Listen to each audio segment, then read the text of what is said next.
I'm Christy Hoppy from the Dallas Morning News.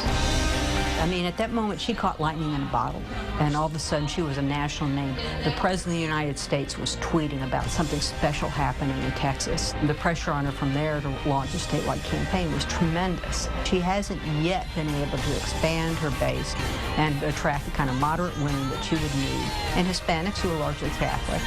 Abortion's not a good issue for them, too. So she has a lot of reaching out to a lot of different constituencies to come into a competitive race.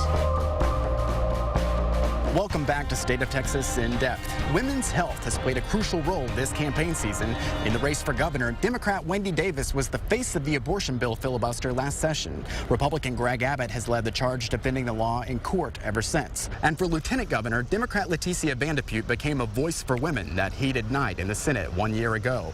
And for Republican Dan Patrick, the bill only added to his conservative credentials as a candidate. But Patrick had to wait a little longer for his nomination, up against the Republican incumbent David Dewhurst in a contentious primary runoff. As the leader of the Senate, many criticized Dewhurst for losing control of the chamber that night, letting the filibuster play out and giving Democrats a fighting chance in the upcoming election. It is likely part of the reason he won't be returning to his post. I sat down with him to find out what he would change if he could do it all over again. I wouldn't have done anything different, other than perhaps have more DPS in the gallery.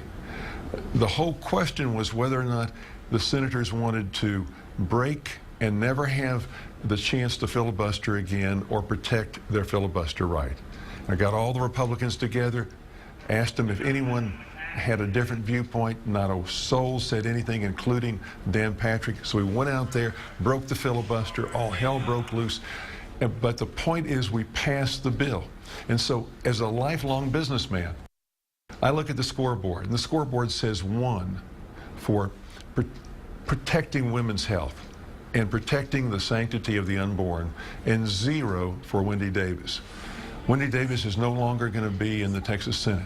Wendy Davis is going to lose in November, and Republicans are going to continue, we're going to grow and be a stronger majority party. That legislation is still playing out in courts today.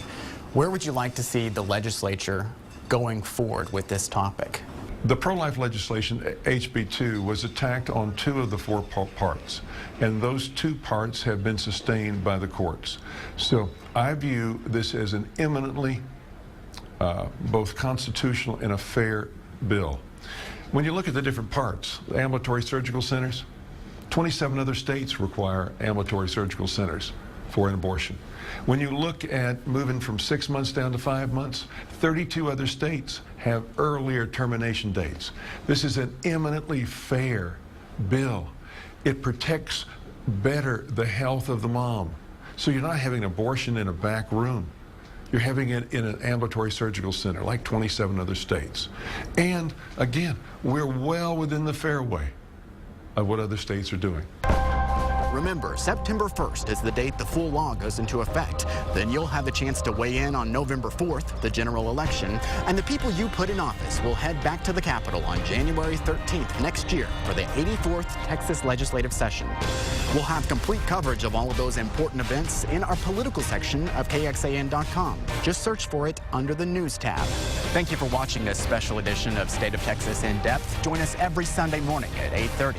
I'm Josh Hinkle, and for all of us with the KXAN political team, have a great morning.